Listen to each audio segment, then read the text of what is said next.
I don't know if it's just me right now, but is everyone locked in? I've been seeing this challenge going around.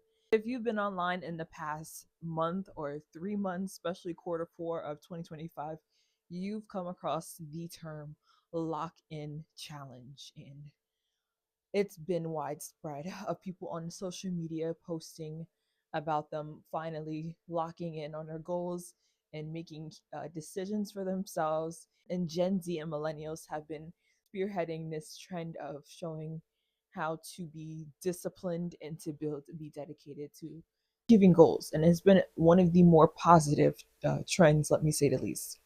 Let's dive into what Gen Z's obsession is with locking in and doing these challenges that can be, for some, a little bit extreme depending on what their goals are.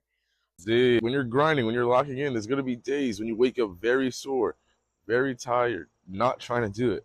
Just like me right now. This is exactly what you're going to do to overcome that, to get.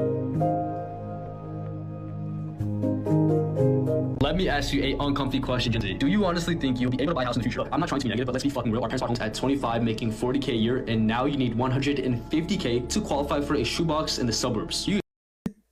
So, if you guys don't know what locking in is, one of those things where you take on the challenge of locking in and you're supposed to dedicate yourself to your goals and post about it while you're quote unquote locking in. Some people post about it daily, some people don't really post about it a lot. It just depends. So, with the lock in challenge, you're supposed to just focus on one topic, one goal that you really have that you're achieving and really go relentlessly at it. And it's common with Gen Z because let's face it, we are goal orientated and millennials are definitely have to be goal orientated. Let me tell you guys, there's so many upsides to the challenge because it is a positive challenge, but it is not without its side effects. With anything, too much of it can actually lead to the opposite effect. And let's dive deeper into that in this video because it needs to be talked about. If you guys don't know, locking in and dedicating yourself usually starts off with a 12-week challenge. Some people start off with just a month or just week of starting it. They say that it takes around 21 days in order for you to develop a habit and to continually do it. So that's where people started off with this lock-in challenge, anywhere from 21 days to 3-month challenge of just doing things. And there's also another challenge that is a part of the lock-in challenge technically, which is called, I think it's called 72 or 71 hard. And that's similar to the lock-in challenge where it's like super intense. I think you have to go to the gym twice a day, which is once a day is great. Twice a day is getting there. Twice a day for the challenge, you have to drink a gallon of water, run a mile a day, I think, and then that's the challenge. And so the Great Lock-In Challenge really doesn't have a set boundary, if I'm not mistaken, but it really depends on person to person with their goals and what it is that they want to achieve. Now, as you guys know, we are in this stage of grind culture has been on the uptrend, and grind culture definitely helped to fuel the lock-in challenge.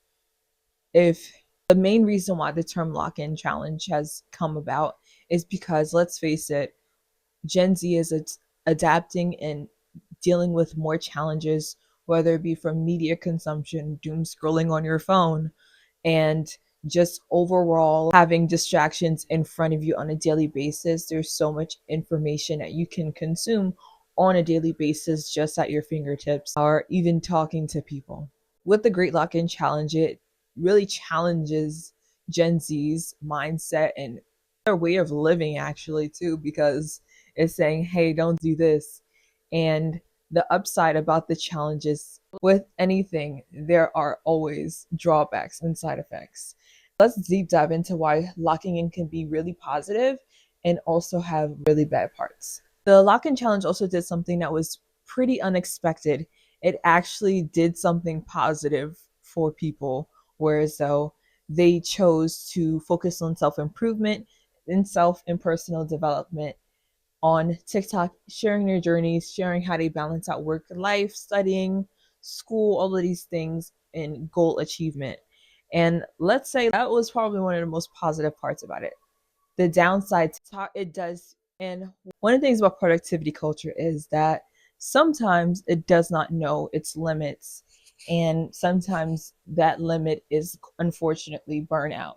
And that was one of the biggest drawbacks to doing this particular challenge for some people because of the fact that they decided to. And one of the biggest drawbacks to this particular challenge was the fact that although it did challenge people to change their routines to go after their goals, the productivity culture actually took hold of the lock in challenge.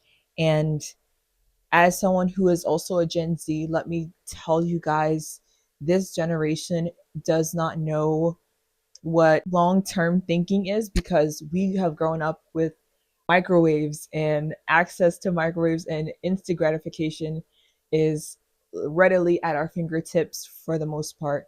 It has consumed so many parts of our life, from how we choose to date to how we choose to do everyday life.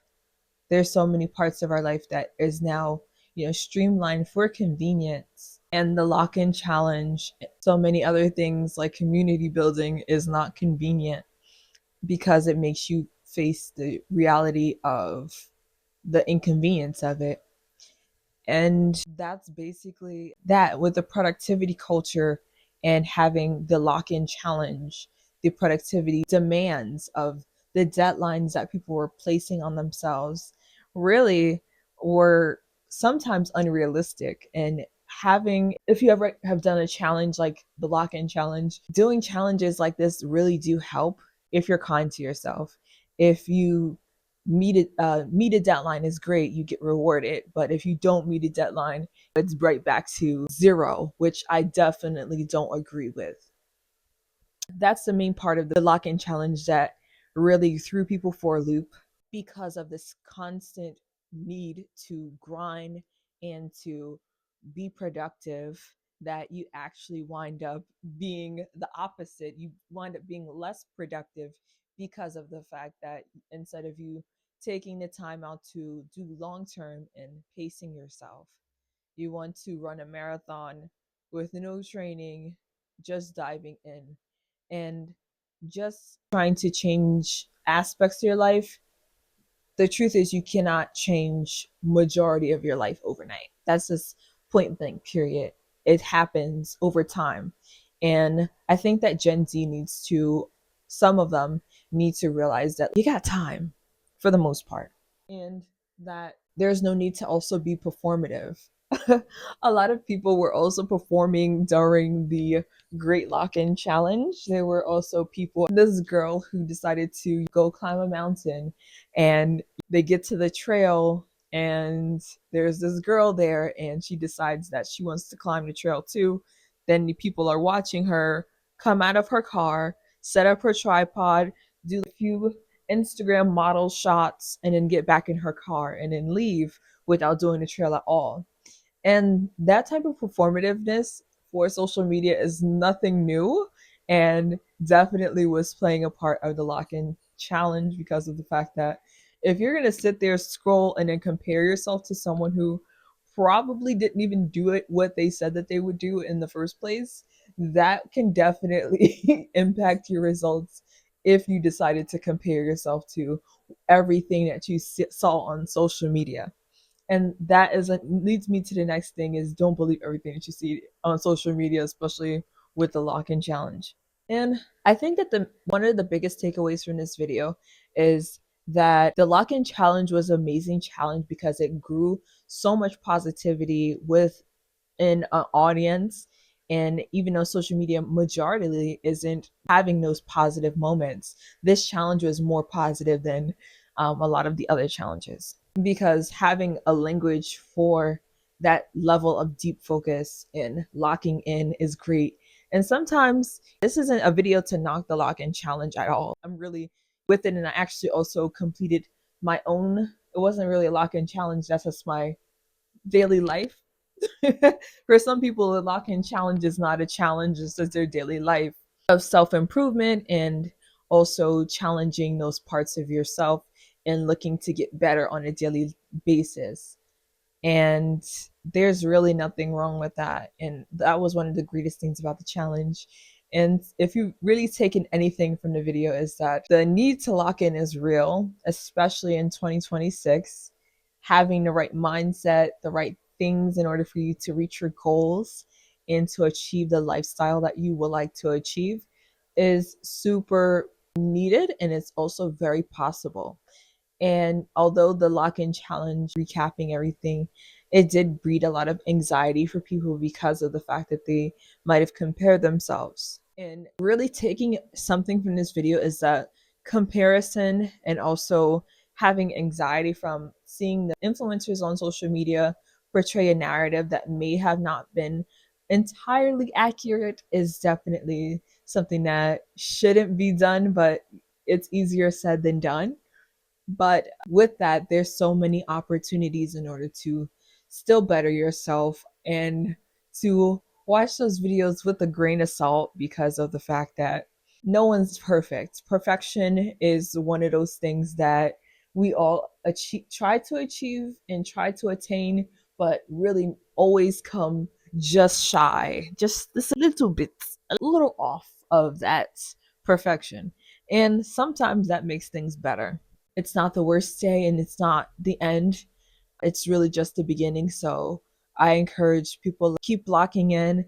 And if you guys like mindset content like this, and we talk about creativity on this channel and everything dealing with entrepreneurship and just being in 2026. So if that's your vibe, definitely tap in and subscribe to the channel, like the video, and reach out to me on my other socials, guys. And I'll catch you guys in the next one. Bye.